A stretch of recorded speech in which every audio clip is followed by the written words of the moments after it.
임대차 계약서에 부여받는 확정일자는 임대차에 있어 빠져서는 안 될 핵심 요소 중 하나입니다. 주택은 등기소, 공증기관, 읍면동사무소 등에서, 상가 건물은 해당 소재지 관할세무서에서 확정일자를 받을 수 있습니다. 확정일자는 증서가 작성된 일자에 완전한 증거력을 부여하는 법률상의 일자로 임차인의 보호를 위해 매우 중요한 역할을 합니다. 임대차 계약서에 확정일자를 갖춘 임차인은 경매 또는 공매 시 우선 변제권을 가집니다. 이를 통해 후순 이권이자나 그 밖의 채권자보다 우선하여 보증금을 변제받을 수 있습니다. 확정일자를 갖춘 임차인이 우선 변제권을 행사하려면 주택의 경우 주민등록을, 상가 건물의 경우 사업자 등록을 갖추어야 합니다. 확정일자 제도는 임차인이 보증금을 보호받기 위한 중요한 장치입니다. 그러나 확정일자가 있다고 해서 무조건 모든 문제가 해결되는 것은 아닙니다. 확정일자에 대한 몇 가지 오해와 진실을 알아봅시다. 첫째, 확정일자가 일반 매매나 경공매를 불문하고 효력을 갖는다는 오해가 있습니다. 그러나 확정일자는 임차주택이 경매나 공매로 매각될 경우에만 효력을 발휘합니다. 즉,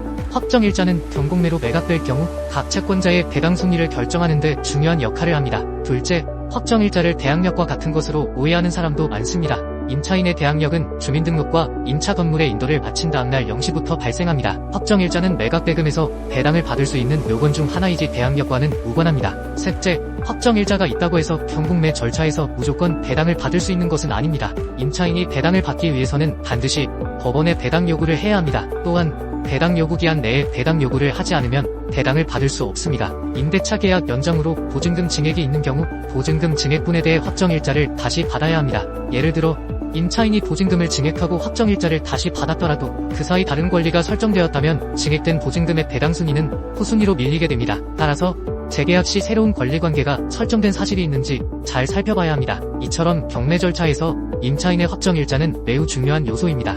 임차인은 확정일자 유무와 배당 요구 여부를 잘 파악해야 합니다. 이를 통해 자신의 보증금을 안전하게 보호할 수 있습니다. 지금까지 주택 및 상가 임대차 계약의 핵심, 확정일자의 중요성에 대해 알아보았습니다. 감사합니다.